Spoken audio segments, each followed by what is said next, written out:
hal yang penting ya kita melihat bahwa Al-Quran itu datang membawa nilai-nilai ajaran-ajaran tentang penegakan keadilan. Nah, di sini kita melihat Islam datang itu untuk menegakkan keadilan.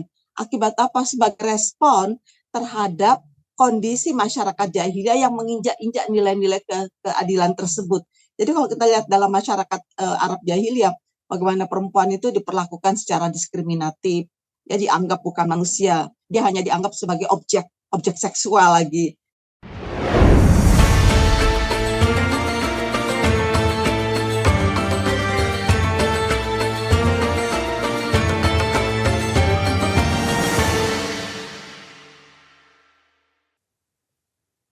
Assalamualaikum warahmatullahi wabarakatuh. Berjumpa lagi bersama saya di channel YouTube Good Imun. Teman-teman sekalian, episode kali ini kita sedang kedatangan narasumber yang sangat luar biasa. Maka dari itu kali ini kita wawancaranya via Zoom meeting ini.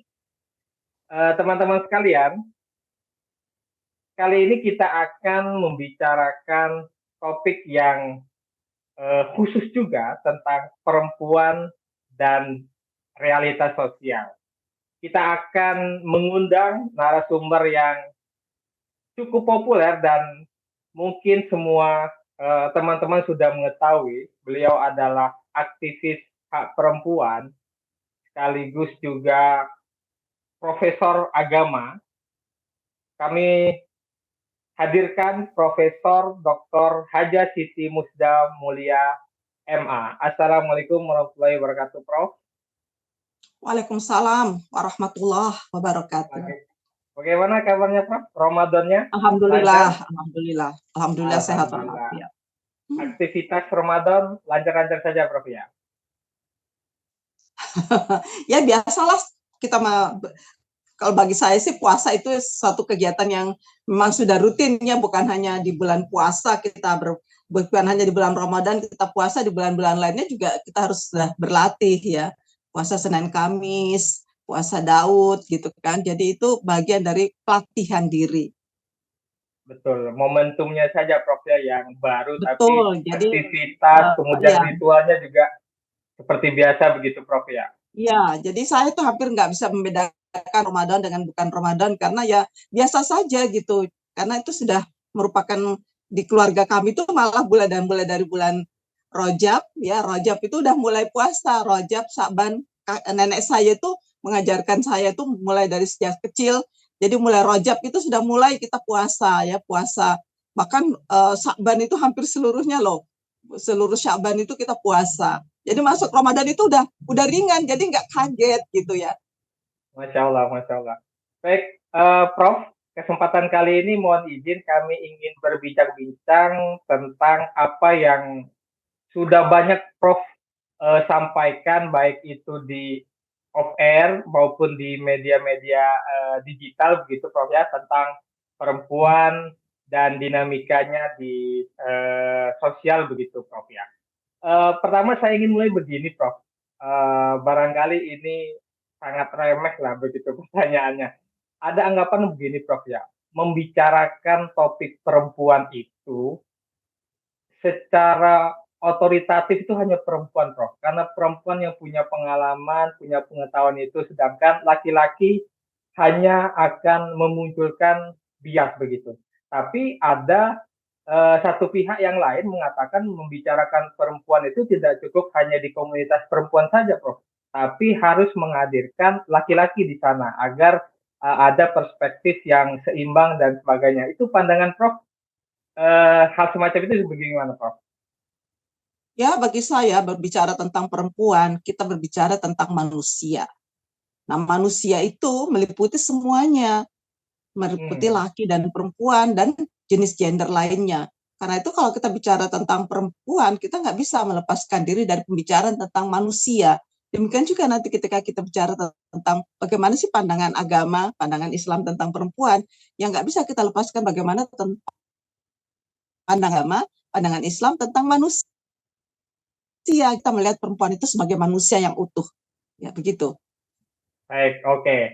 Jadi Prof, artinya baik itu laki-laki, perempuan, yang paling penting itu adalah soal kemanusiaannya gitu Prof ya. Mau kita Ya, bicara betul. tentang topik apapun begitu, kita anggap bahwa dua eh, manusia, maupun baik laki-laki maupun perempuan ya tetap kita harus anggap sebagai manusia yang setara begitu Prof ya. Baik, Betul. teman-teman sekalian, kita mungkin sudah banyak mengetahui ya buku-buku maupun tulisan-tulisan Prof Musda begitu. Dan Prof mohon izin ini, kami ingin menyinggung sedikit tentang tulisan Prof di jurnal perempuan yang membahas tentang pedagogi feminisme dalam perspektif Islam. Yang ingin kami tanyakan Prof, nilai apa sih yang menjadi titik temu antara ideologi feminisme ini dengan ajaran agama Islam, Prof? Ya. Ini dua ideologi yang saya bisa melihatnya dari satu titik temu adalah ketidakadilan. Kalau kita melihat ya, Islam itu, jadi untuk memahami Islam ini saya selalu mengajak nih teman-teman semuanya memahami agama Islam ataupun agama-agama lain itu kita tidak bisa memahaminya dalam secara ahistory ya, tanpa melihatnya dalam konteks sejarah. Ini penting nih sejarah ya. Nah, kenapa Islam turun? Nah, Islam turunnya adalah untuk merespon ya persoalan-persoalan ketidakadilan yang dimunculkan akibat masyarakat yang jahiliyah. Nah, Islam datang pada abad ke-7 pada sebuah masyarakat yang disebut dengan masyarakat jahiliyah. Kenapa disebut masyarakat jahiliyah? Bukan karena bodoh, tetapi karena tidak beradab. Ya, biadab, kira-kira seperti itu. Apa itu artinya biadab? Kan nilai-nilai keadilan. Jadi masyarakat jahiliyah yang dihadapi oleh Rasulullah Shallallahu Alaihi Wasallam. Nah, ini juga kebetulan kita membicarakannya dalam Ramadan ya, dan berkenaan dengan peringatan nuzulul Quran. Nah, salah satu hal yang penting ya kita melihat bahwa Al-Quran itu datang membawa nilai-nilai ajaran-ajaran tentang penegakan keadilan. Nah, di sini kita melihat Islam datang itu untuk menegakkan keadilan. Akibat apa? Sebagai respon terhadap kondisi masyarakat jahiliyah yang menginjak-injak nilai-nilai keadilan tersebut. Jadi kalau kita lihat dalam masyarakat Arab jahiliyah, bagaimana perempuan itu diperlakukan secara diskriminatif, ya dianggap bukan manusia, dia hanya dianggap sebagai objek seksual lagi, diperlakukan semena-mena ya, bahkan ya pokoknya ketika lahir beberapa suku di Arab waktu itu mengubur hidup-hidup anak bayi perempuan karena dianggap hanya akan membawa aib dalam keluarga. Nah, begitu dia menikah nanti dia itu nanti diambil oleh walinya. Jadi kayaknya mahar itu dulu semacam harga jual beli anak perempuan begitu. Jadi anak perempuan itu ditukar dengan mahar. Nah, sekarang Islam datang melakukan perubahan yang luar biasa. Islam melarang kubur anak perempuan, bahkan anak perempuan itu diakikah. Akikah itu artinya merayakan kehadiran anak perempuan. Karena anak perempuan dalam Islam sama berharganya dengan anak laki-laki. Jadi kita melihat, jadi cara melihat agama ini, lihat apa sih sebenarnya yang dibawa. Nah, Islam membawa ajaran yang pertama akikah, bahwa Islam mengajarkan akikah terhadap anak perempuan. Di masa jahiliyah yang diakikah itu cuma anak laki-laki, karena anak perempuan tuh nggak dianggap berharga. Coba mulai dari situ ya, artinya ada penghargaan, ada apresiasi, dan anak perempuan itu dianggap bernilai sama dengan anak laki-laki. Yang kedua, mahar. Mahar itu diperuntukkan sepenuhnya untuk perempuan yang dinikahi. Sebagai apa? Sebagai hak properti dia. Jadi bukan milik walinya atau milik orang tuanya. Hebat loh. Jadi ini loh milik kamu sepenuhnya. Bahwa kami itu manusia berharga, punya berhak untuk memiliki properti. Itu hebat sekali ya. Waris. Di zaman jahiliyah nggak ada, perempuan tuh nggak nerima waris. Bahkan dia bagian dari komoditi yang diwariskan. Jadi kalau orang suami meninggal, istrinya itu bisa diwarisi oleh saudara-saudaranya. Tapi Islam datang mengatakan tidak. Perempuan itu bukan barang komoditi yang diwariskan, tapi dia adalah subjek yang bisa mewaris, yang bisa menerima waris. Jadi Islam itu datang betul-betul merombak secara revolusioner. Nah, kalau dibandingkan dengan feminisme juga datang untuk merespon kondisi masyarakat yang tidak adil terhadap perempuan. Jadi sama-sama Sama-sama mengikis ketidakadilan. Jadi di situ kalau kita betul-betul belajar tentang kenapa ideologi feminisme lahir dan kenapa Islam lahir pada abad ke-7, tentu Islam lebih dulu lahir ya dari feminisme. Karena itu saya melihat bahwa Rasulullah Shallallahu Alaihi Wasallam itu membawa ide-ide feminisme jauh sebelum feminisme itu sendiri bangkit. Baik, sebetulnya secara nilai feminisme itu sudah ada lebih dahulu di ajaran Islam begitu, Prof ya. Tentu, Karena ya. ya, karena feminisme ini kan banyak ya beranggapan miring ya, Prof. Ini nilai dari Barat lah, ini apa namanya bukan Ya gagasan sebagai ideologi dia muncul di Barat, ya sebagai ideologi. Tetapi intinya untuk penegakan keadilan, Rasulullah Shallallahu Alaihi Wasallam itu abad ke-7 sudah menegakkan keadilan. Bahkan seorang sosiolog bernama Robert Bellah itu mengatakan Islam itu adalah agama yang sangat modern. Saking modernnya itu nilai-nilainya itu susah untuk ditangkap masyarakat ketika itu. Itulah sebabnya ketika Rasulullah wafat, tidak banyak nilai-nilai ini yang dapat diterapkan dalam masyarakat. Karena masyarakat belum sanggup ketika itu untuk menerapkan nilai-nilai Islam yang begitu revolusioner ya. Luar biasa. Betul, betul. Ya, balik lagi. Maka poin yang penting adalah soal kemanusiaan tadi, Prof ya, bahwa dalam rangka memanusiakan perempuan juga Islam melakukan berapa banyak pembaruan begitu, Prof ya. Yang sebagaimana Prof tadi sudah mulai contohkan banyak ya perubahan-perubahan yang dilakukan Islam ya atas tradisi yang tidak baik begitu. Tapi begini, Prof ya, bagaimana sih sebenarnya, Prof, menjelaskan kekeliruan pemahaman masyarakat Muslim yang bias gender, Prof ya?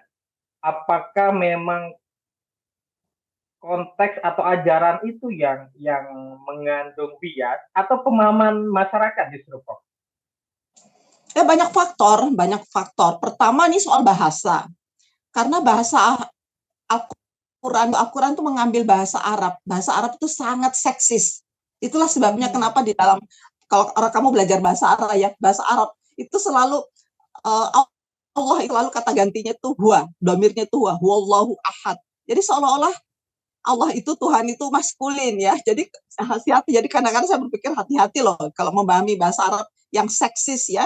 Jadi semua apa namanya istilah-istilah Tuhan, Nabi itu selalu menggunakan domir huwa. Huwa itu artinya maskulin. Nah ini agama karena pengaruh bahasa Arab inilah. Jadi orang menganggap bahwa Tuhan itu maskulin. Nah Nabi itu maskulin dan seterusnya, sehingga kita tuh lebih apa ya, lebih patriark kira-kira seperti itu. Ditambah lagi ini budaya jahiliyah ketika itu adalah budaya patriarki yang sangat, bukan hanya patriarki tetapi patriarki yang sangat mendiskriminasikan perempuan begitu. Nah budaya ini kemudian tidak bisa hilang begitu saja. Kita tahu bahwa budaya itu adalah sebuah konstruksi sosial yang diajarkan mulai orang lahir ya dan praktekkan terus menerus dari satu generasi ke generasi bertahun-tahun jadi sampai sekarang udah ribuan tahun itu seolah-olah dianggap sebagai sebuah kebenaran. Nah padahal itu mitos begitu bahwa perempuan itu penggoda, perempuan itu tidak kuat akalnya dan sebagainya. Itu kan semua adalah mitos ya, tidak sesuai dengan fakta. Ya memang ada sih perempuan yang lemah, tapi laki-laki yang lemah juga kan ada. Ya, perempuan yang kurang akalnya ada, tapi laki-laki juga nggak kurang sedikit, banyaknya ya, banyak juga gitu kira-kira. Jadi ini tetap ya selalu di apa namanya kultuskan bahwa pandangan itu benar kira-kira begitu. Nah ini yang susah bagi kita karena ada faktor bahasa Arab yang seksis, ada faktor budaya, lalu kemudian juga ada faktor tafsir. Nah siapa yang menafsirkan? Tentu dalam penafsiran itu seringkali tidak lepas dari unsur-unsur subjektif, ya subjektivitas penafsir. Nah ini yang harus mulai kita membangun satu kesadaran baru dalam masyarakat kita. Perlunya kita membaca penafsiran yang lebih lebih mengedepankan nilai-nilai humanis, nilai-nilai yang mengedepankan egalitarianisme, kira-kira begitu. Nggak mudah sih orang seperti saya ini babak belur ya, tetapi ya saya selalu berusaha bagaimana mencerahkan masyarakat karena itulah tanggung jawab saya sebagai scholar ya, sebagai seorang ilmuwan, sebagai seorang kami ya masalah-masalah keagamaan begitu. Baik. Prof, ada nggak sih Prof di fase sejarah mulainya kesadaran tentang emansipasi perempuan dalam Islam itu, Prof? Ya Allah, kenapa orang selalu sulit? Sebab saya tanya kamu ya, pernah nggak kamu merenungkan itu ditakdirkan menikah dengan seorang perempuan yang bukan perempuan biasa? Dia adalah Khadijah, dia adalah seorang pedagang, ya, dia memang masyarakat jahiliyah ketika itu memandang enteng perempuan, tapi tentu saja ada satu dua yang karena privilege ya, Khadijah itu adalah seorang perempuan yang cerdas, yang memiliki kemampuan manajerial, kemampuan berdagang yang luar biasa di atas rata-rata pedagang ketika itu. Kebetulan dia lahir dari keluarga bangsawan, bapaknya seorang pemuka, ya, tokoh, ya, tokoh masyarakat yang kaya raya, jadi untuk menjadi perempuan yang mandiri. Tapi dia bukan perempuan bodoh, meskipun orang tuanya kaya. Banyak kan orang yang kalau orang tuanya kaya pasti dia bodoh karena dia nggak mau berusaha, belajar, dan sebagainya. Berbeda, Khadijah itu sangat luar biasa. Kecerdasannya, kepiawaiannya dalam dunia dagang, dan juga akhlaknya. Jadi jangan lupa ya, akhlaknya Khadijah itu sangat terkenal di masa itu. Pertanyaan saya begini, pernah nggak kamu memikirkan kenapa Nabi nggak menikah dengan perempuan biasa? Ya seperti dalam masyarakat muslim itu, ya perempuan itu di rumah saja, nggak usah mencari nafkah, nggak usah pinter, nggak usah apa, kira-kira gitu. Pernah nggak kamu memikirkan seperti itu sebagai seorang? Hmm. Nah, Ya, ya, ya. apa artinya bahwa inspirasi dari ini? Bukankah kita hendaknya menjadikan Rasulullah itu sebagai teladan dalam hidup seorang muslim? Kenapa kamu tidak menjadikan itu teladan? Bahwa artinya apa? Bagi seorang perempuan dia harus mandiri, dia harus punya pengetahuan, dia harus punya kekuatan, dia harus punya kemampuan finansial dan sebagainya. Jadi menjadi perempuan itu ya harus mandiri seperti Khadijah itu gitu. Nah, bagi laki-laki, kamu kalau mau menikah carilah perempuan yang punya kematangan finansial, kematangan sosial, kematangan spiritual. Jadi bukan cari anak-anak yang masih bodoh gitu kira-kira. Bukan cari orang yang gampang diinjek-injek. Begitu kan seharusnya mencari partner dalam hidup kan. Nah, bagi masyarakat seharusnya ini memberikan inspirasi bahwa perempuan itu harus diberikan akses untuk pendidikan yang seluas-luasnya. Karena dia harus menjadi ibu. Ibu dalam keluarga, ibu dalam masyarakat, ibu bangsa. Kira-kira begitu. Pernah nggak kalian memikirkan itu secara seksama? Inspirasi apa yang harus diambil dari kehidupan Allah Sallallahu Alaihi Wasallam? Baik, baik. Prof, kalau Prof perhatikan ya Prof ya. Mohon maaf nih sebelumnya, kalau saya sedikit memasukkan perspektif laki-laki Prof ya. Kenapa sih sebenarnya laki-laki itu justru khawatir Prof ya, ketika pasangannya atau istrinya itu lebih unggul begitu dari dia sebagai suami begitu Prof. Ya karena apa? Karena dia tidak dididik untuk bagaimana memiliki pasangan yang sederajat, setara. Dari kecil dia dinambakan bahwa kamu adalah imam, kamu adalah pemimpin, kamu adalah segala-galanya. Padahal kan tidak seperti itu dalam kehidupan. Jadi kasihan. Jadi laki-laki itu kadang-kadang saya suka merasa kasihan ya kepada laki-laki itu kurang pendidikan dalam keluarga. Jadi mestinya di dalam keluarga itu diajarkan bahwa kelak kamu ya kalau kamu menikah dengan orang yang lebih pintar, orang itu boleh ya disitulah kamu nanti bisa berbagi dalam arti kata bahwa kamu harus saling berbagi. Kalau istrimu lebih bodoh misalnya, lebih kurang segala-galanya dari kamu ya kamu harus mengasihi dia, bukan kamu injek-injek dia. Itu derajatnya dengan memberikan dia kemampuan ya, kamu ajak dia untuk sekolah kembali, ya sekolah kan tidak harus sekolah formal kan, ikut pendidikan supaya dia dapat menyertai kamu, menjadi partner kamu secara setara, kira-kira begitu. Karena Rasulullah itu kurang apa ya mengajarkan. Saya kadang-kadang suka bingung ya sama umat Islam ini. Coba ada dalam satu surah dalam Al-Quran itu surah yang bunyinya gini, hunna libasulakum wa antum libasulahunna. Istrimu itu adalah pakaian buat kamu. Dan kamu juga sebaliknya juga adalah pakaian buat istri kamu. Coba kurang apa ini Al-Quran memberikan ilustrasi yang luar biasa. Pertanyaan kritisnya, kenapa Al-Quran menggunakan kata libasun untuk menjelaskan, mengilustrasikan relasi suami istri? Tahu nggak? Itu hanya bisa dijawab secara sosiologis. Secara sosiologis fungsi pakaian adalah apa? Melindungi. Karena itu dalam posisi suami istri itu adalah saling melindungi. Tapi dalam mitos dalam keluarga kan diajarkan yang melindungi itu kan laki-laki. Kasihan kan, padahal laki-laki nggak semuanya mampu apa-apa. Coba kamu pikirkan diri kamu mampu bisa apa? Nah ini Betul, loh, Prof.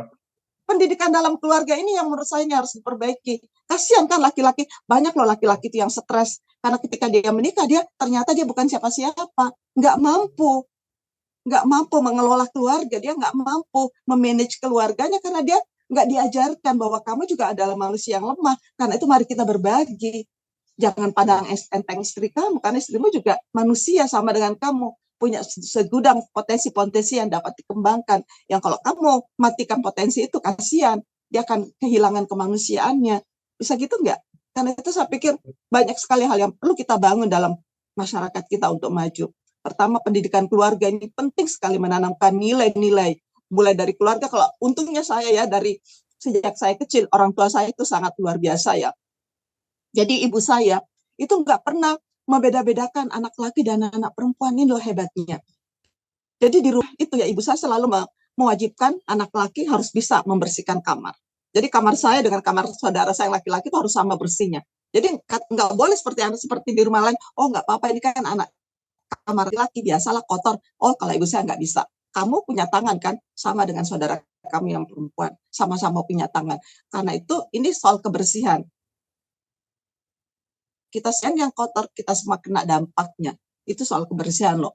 Nah, soal makan apa dan sebagainya, pokoknya setiap orang harus punya investasi, punya partisipasi, punya tanggung jawab dalam rumah tangga, nggak laki, nggak perempuan. Pendidikan yang demokratis seperti inilah yang membuat saya sekeluarga gitu ya, saling, ya pokoknya kita tuh nggak, bagaimana saya melihat saudara saya yang laki-laki dan perempuan itu ya sama, nggak, oh ini laki-laki harus diistimewakan. No, ya kita sama-sama punya tanggung jawab, sama-sama punya hak setara. Jadi ibu saya itu benar-benar mengajarkan kepada kita, kamu adalah sama-sama manusia. That's it. Betul, Prof. Betul.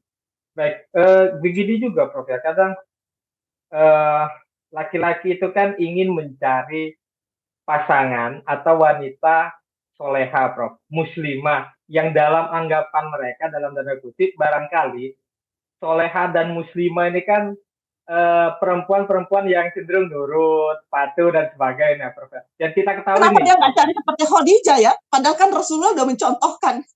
Betul. Nah ya, maksud kami begini kan, Prof. Sebelumnya kan pernah menulis tuh muslimah reformis begitu, Prof. Ya, begitu. Sebenarnya apa sih dari tulisan itu yang ingin Prof sampaikan dalam konteks muslimah begitu, Prof? Apakah muslimah itu sama artinya dengan soleha begitu, Prof? Iya, jadi sebetulnya kata muslimah reformis itu ya, itu reformis itu artinya orang yang aslaha. Jadi nggak sekedar soleha. Soleha itu lebih berarti pasif. Ya, soleha itu kelihatannya itu dalam bahasa Arab itu bahasa soleha itu artinya kata sifat. Aslaha itu lebih lebih kata kerja infinitif ya, kata kerja yang lebih menunjukkan dinamika ya, dinamis gitu. Jadi berbeda. Jadi aslaha yuslihu musliha sarha. Nah, musliha itu artinya reformis gitu. Jadi kamu bukan hanya soleh untuk diri kamu, tapi juga soleh secara sosial. Nah, yang saya inginkan itu adalah bagaimana para perempuan ini, kamu bukan hanya sekedar soleha, soleh, apalagi kita itu selalu diartikan perempuan yang suka menunduk gitu kan, perempuan yang tidak pernah berkomentar, ya perempuan yang nggak kritis begitu kan, padahal itu keliru loh. Yang namanya soleha itu artinya ya apa namanya, soleha itu artinya berbuat baik, artinya mestinya dinamis dan aktif ya. Itu kan istri-istri Nabi, nggak ada istri Nabi yang pasif, itu nggak ada, semuanya itu dinamis, aktif ya. Kalau kita pelajari sejarah istri Rasulullah itu apa namanya, tapi juga perlu kita ingat ya bahwa Rasulullah dengan banyak istri itu 6 tahun di akhir hidupnya. Ini juga pentingnya kita belajar sejarah. Itulah sebabnya kenapa di awal tadi saya katakan kita penting menjadi umat Islam yang ahistory. Nah, perkawinan Nabi dengan Khadijah itu berlangsung 28 tahun loh. Jadi sampai Khadijah kemudian Nabi menjanda atau menduda itu 3 tahun, dan ini hampir nggak pernah disampaikan di masyarakat. Setelah 3 tahun menduda baru Rasulullah menikah, dan pernikahan Nabi dengan istri yang pada masa-masa peperangan. Jadi ada kaitannya dengan perang ya. Ini yang tidak pernah disinggung dalam pembicaraan tentang poligami. Jadi perkawinan Nabi dengan 11 atau 9, saya melihat bahwa banyak sekali riwayat mengatakan bahwa Nabi itu 19 kali menikah ya. Ada banyak riwayat. Tetapi perkawinan itu terjadi dalam masa-masa perang, dan itu terjadi pada 6 tahun terakhir sebelum beliau wafat. Jadi ini bisa diinterpretasi dengan banyak interpretasi yang lebih humanis lah kira-kira kan gitu, nggak seperti yang dilakukan oleh umatnya Nabi Muhammad sekarang ini, menikah, cari yang cantik, cari yang muda, dan melukai istri pertama, melukai anak-anak, menelantarkan keluarga. Bukan seperti itu yang dicontohkan oleh Rasulullah Shallallahu Alaihi Wasallam. Karena itu saya selalu mengatakan dengan buku saya itu ya, Muslimah Reformis, yang sekali itu kan itu sebuah. Nah ini dia ya, saya berikan supaya teman-teman bisa melihat. Nah ini tebal sekali kan. Ini semacam ensiklopedia Muslimah Reformis. Ini bicara tentang bagaimana harusnya perempuan Islam itu mengerti. Karena Islam dikatakan manusia itu diciptakan dalam visi sebagai art. Jadi nggak sia-sia loh, kita semua diciptakan sama. Untuk apa? Untuk menjadi khalifah fil ard. Apa itu khalifah? Kita ini diberikan amanah untuk mengelola kehidupan di bumi ini sehingga damai, harmoni, sejahtera. Ya kita punya visi sangat luar biasa. Lalu ma'ruf nahi mungkar. Nah, karena itu nggak boleh kita ini, sejauh mana kalian melaksanakan misi-misi kalian sebagai manusia. Apa itu amar ma'ruf nahi mungkar? Amar ma'ruf adalah upaya-upaya humanisasi. Sejauh mana kalian melakukan upaya-upaya memanusiakan sesama, dirimu dulu, kamu lebih manusiawi, manusiakan orang, upaya transformasi, melakukan upaya-upaya perbaikan kualitas diri. Bagaimana kamu meningkatkan kualitas diri kamu, kualitas diri keluarga, kualitas diri masyarakat melalui apa? Kegiatan-kegiatan edukasi, ya publikasi, advokasi, dan semacamnya. Karena itu menjadi manusia itu ya seperti itu. Jadi kita nggak sia-sia gitu diciptakan. Nah, itulah sebabnya dalam buku saya Muslimah Reformis itu mengedukasi masyarakat kita untuk bagaimana menjadi perempuan yang produktif, yang selalu berpikiran positif, yang selalu melahirkan kebaikan-kebaikan, bukan hanya tapi juga untuk keluarganya dan untuk masyarakatnya, demi membangun peradaban yang lebih baik dan lebih baik lagi. Begitu. Baik, Prof, saya ingin melanjutkan soal poligami tadi, Prof.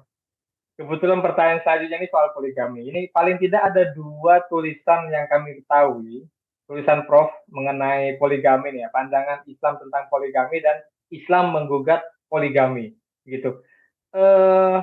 Kalau kita kontekstualisasikan dengan kondisi hari ini ya, yang Prof juga tadi sempat singgung, sebenarnya pergeseran apa sih Prof yang secara prinsipil begitu? Ya, kalau menurut saya itu melihatnya dari sebagai manusia diciptakan untuk menjadi khalifah fil ard, mengelola ya bumi ini.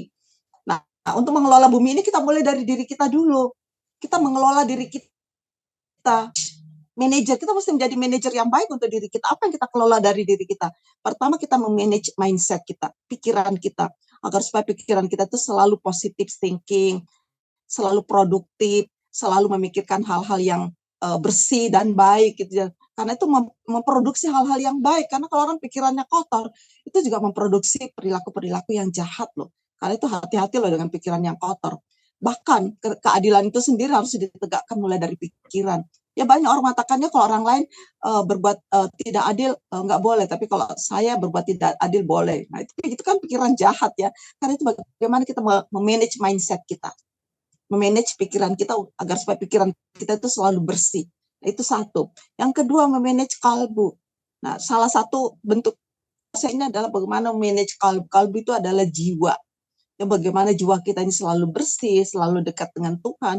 Hampir semua ibadah dalam Islam itu tujuannya adalah membersihkan kalbu, sehingga kalbu kita ini selalu bersih, ya bersih, dan karena bersih selalu bisa dekat dengan Tuhan. Karena yang dekat dengan Tuhan itu nggak bisa kalau kalbunya itu kotor, jiwanya kotor, itu nggak bisa, karena Tuhan itu maha bersih. Subhanallah, ya, seperti itu.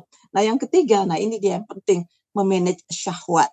Nah, manajemen syahwat itu salah satu dari tugas kemanusiaan kita. Itulah gunanya kita menjadi manusia. Dan puasa salah satunya gunanya adalah membantu kita untuk memperkuat kemampuan kita untuk memanage, kontrol diri. Salah satunya kontrol syahwat. Syahwat itu ada dua. Syahwat kekuasaan. Jadi kalau kalian punya ambisi kekuasaan yang susah diredam, itu bahaya juga loh. Sama dengan ambisi syahwat berkaitan dengan seksualitas, ya.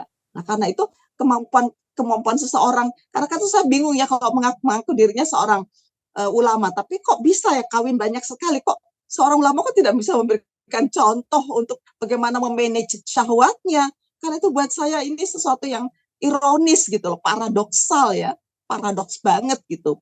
Karena itu penting bagi kita bagaimana kita memahami, menyadari keberadaan diri kita ini sebagai khalifah fil ard. Kita mulai dari diri kita, memanage mindset kita, memanage kalbu kita, karena itu penting ya manajemen kalbu. Meskipun saya selalu merasa lucu ya kalau ada orang ada kursus-kursus manajemen kalbu, tapi kok dia sendiri nggak bisa menjaga kalbunya, ya.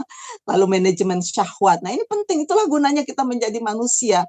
Gunanya kita punya agama. Agama itu gunanya agar kita punya kemampuan untuk memanage kehidupan kita menjadi jauh lebih baik dan lebih baik lagi. Baik, Prof, mohon izin ingin memperdalam lagi nih, Prof. Tadi juga Prof sempat singgung itu kan, justru yang kita anggap guru-guru kita itu kan melakukan hal itu, Prof, atau poligami. Sedangkan sisi lain, Prof ini pernah bilang bahwa poligami ini kan pelanggaran HAM, Prof.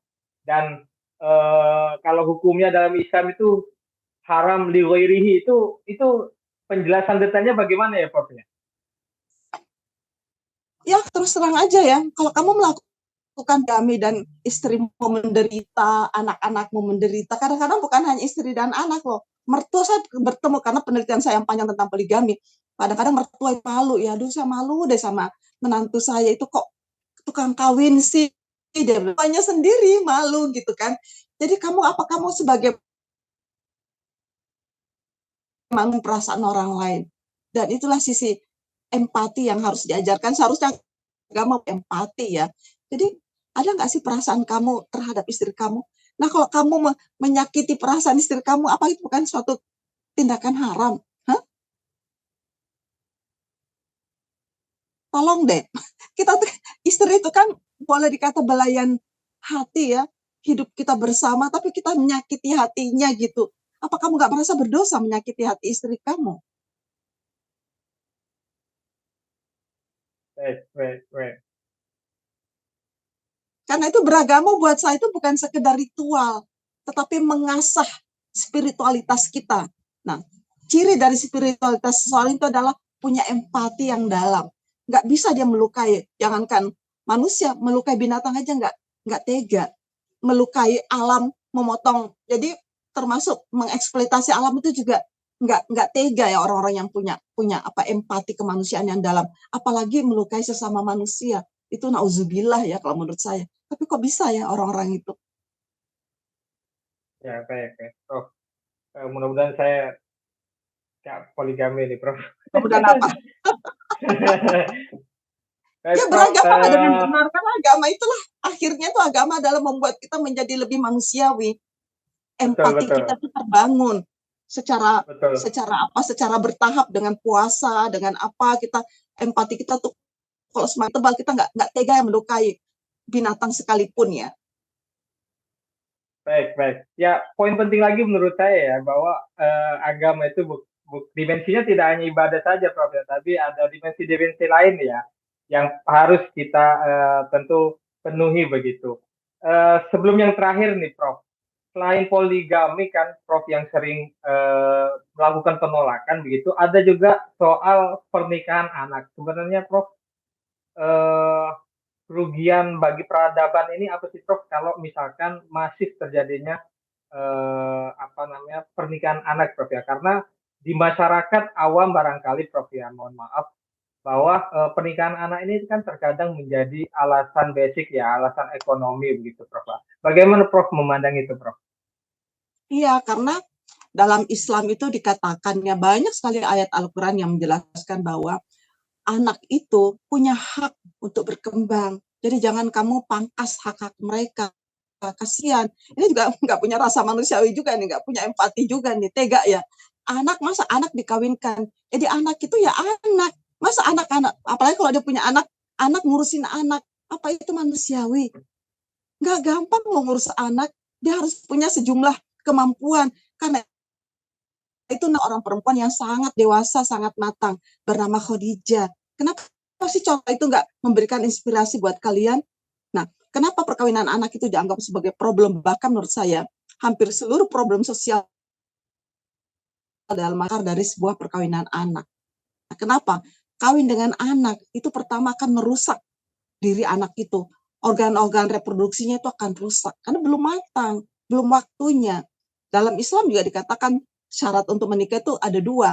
Pertama, baligon. Apa itu baligan? Kematangan secara biologis. Rushdan, kematangan secara emosional, lalu mental, dan spiritual. Ini yang nggak pernah disampaikan dalam masyarakat kita. Karena itu saya selalu mengatakan, bacalah ajaran Al-Quran atau ajaran secara kafah, secara menyeluruh. Jangan hanya mengambil satu ayat, satu hadis, lalu mengatakan, menyimpulkan seperti itu ya. Bahwa perkawinan boleh saja kok. Tunggu dulu. Nah, kalau saya melihat perkawinan dalam Islam itu paling tidak punya 5 prinsip. Pertama, prinsip mitsakan walido, bahwa perkawinan itu merupakan komitmen dari dua belah pihak. Nah, bagaimana komitmen kalau itu masih anak-anak? Apa dia sudah bisa membangun sebuah komitmen? Dia masih anak, bukan hanya orang dewasa yang bisa membuat komitmen. Itu satu. Yang kedua, pertama mawaddah warahmah. Apa dalam itu kan masih tahu cinta monyet, ya kan? Nah, yang ketiga itu adalah bahwa dalam Islam itu muasyarah bil ma'ruf. Jadi saling memperlakukan secara ma'ruf. Ma'ruf itu artinya secara terpuji, santun. Bagaimana dia akan memperlakukan pasangannya wong dia masih anak-anak, belum ngerti apa-apa. Ya, dan jadi kita melihat bahwa bagaimana Islam ini mengatur ini luar biasa loh kalau kita belajar Islam. Nah, yang kelima, bahwa kan prinsip musawah, kesetaraan, hunna libakum wa antum libulahunna. Ya, dia masih anak-anak, dia belum mengerti bagaimana caranya. Ya, bagaimana caranya mengurus keluarga, apalagi kalau punya anak nanti, aduh. Nah, apa yang terjadi dari perkawinan anak? Ini terus terang saya nggak main-main soal perkawinan anak. Ini Indonesia darurat perkawinan anak loh, menyedihkan. Betul. Indonesia itu bahkan di tingkat Asia, ini Indonesia paling parah nih. Nah, perkawinan anak itu menyebabkan apa? Perkawinan anak itu menyebabkan perceraian tinggi sekali. Ya gimana nggak cerai? Dia kan belum punya emosi yang stabil, masih anak-anak, namanya anak-anak gimana sih? Yang kedua menyebabkan anak-anak menyebabkan, nah sudah, kalau dia sudah menikah kan nggak mungkin dia akan kembali ke sekolah, kan malu. Jadi putus sekolah akhirnya membuat dia nggak punya skill, akhirnya dia nggak punya pekerjaan dan membawa kepada kemiskinan. Ya, bayangkan itu. Yang ketiga, apalagi perkawinan dengan anak-anak itu merusak organ reproduksi mereka. Ini kasihan sekali, banyak sekali kasus ya terjadi. Aduh, saya kalau bicara masalah reproduksi, kesehatan reproduksi bisa 2 jam nggak cukup nih. Yang keempat itu masalah apa? Dia bagaimana dia akan melahirkan generasi yang kuat. Jadi kalau kita membiarkan perkawinan anak dalam masyarakat, berarti kita membiarkan yang nanti stunting lah, apalah segala macam yang sekarang ini terjadi dalam masyarakat kita. Kan seorang ibu itu dibutuhkan dia ngerti soal gizi, supaya anaknya itu mengerti dengan sehat. Ini kasihan loh anak kita nih, makan apa, cireng, dikasih makan mie dan sebagainya, kan orang tuanya nggak paham soal gizi. Apalagi kebanyakan bapak juga nggak mau peduli sama anak-anaknya, diserahkan sepenuhnya kepada ibunya. Dan yang terakhir menurut saya, ya perkawinan anak-anak itu jarang yang langgeng ya, selalu berakhir dengan kematian yang lebih cepat karena ya tadi kesehatan reproduksinya, perceraian, kemiskinan, dan masalah-masalah yang lain. Ya masalah trafficking lah dan sebagainya. Kalau sudah bicara tentang perkawinan anak, ini satu dari akar persoalan yang menimbulkan berbagai persoalan sosial dalam masyarakat kita. Karena itu buat saya, stop perkawinan anak. Baik, baik Prof. Kalau mendengar penjelasan Prof tadi, wah sangat mengerikan sekali ya efek dari pernikahan anak itu Prof ya. Dan ya saya sepakat juga nih kalau antara poligami dan pernikahan anak ini pelanggaran HAM dan haram diwairi lah kata bahasanya Prof ini. Dan terakhir Prof ngomongkan soal anak ya Prof. Kalau saya lihat di jejak digital kan Profesor pernah ngadain pelatihan milenial muslimah Prof ya. Milenial reformis ya. Nah, Prof, apa yang menjadi nasihat Prof untuk anak-anak kita hari ini Prof, khususnya yang perempuan Prof ya. Baik itu terutamanya begini Prof, terutamanya relasi pacaran nih Prof ya. Karena pacaran ini kan kita nggak bisa hindarkan ya Prof ya, gejala pacaran ini. Dan seringkali dalam pacaran itu teman-teman kita atau anak-anak muda kita ini seringkali mengalami kekerasan baik yang perempuan ataupun yang laki-laki yang sebagai pelaku begitu Prof.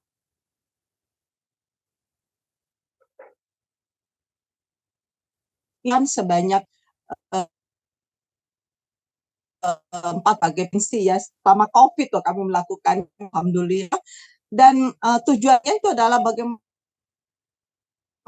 milenial ini kan apa beda dengan generasi saya, mungkin saya itu generasi kolonial ya, yang jadul gitu, yang dengan dengan gadget itu nggak terlalu akrab ya. Mereka ini memang hidupnya dengan gadget, hidupnya dengan internet, yang memang alamnya itu udah beda ya dengan kami. Karena itu kami mencoba bagaimana membangun ya kesadaran intelektual di kalangan milenial supaya dia bisa menggunakan gadgetnya itu untuk proporsional, untuk hal-hal yang produktif.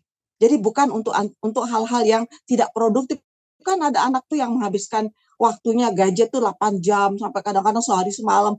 Itu aja diplototin. Padahal itu kan berbahaya sekali. Karena apa? Ya banyak konten-konten yang buruk, bahkan dalam dalam pelatihan juga kita ajarkan untuk bagaimana mereka menghindarkan diri dari apa yang disebut dengan KBGO, kekerasan basis gender online. Nah, ini banyak sekali kasus-kasus yang muncul di masyarakat. Anak-anak perempuan itu ya dengan lugunya ya dia bahkan sampai dia berbugil, dia memfoto tubuhnya lalu mengirim ke pacarnya. Nah, lalu pacarnya itu nanti memeras dan sebagainya. Dan sampai kekerasan yang kepada pembunuhan begitu ya.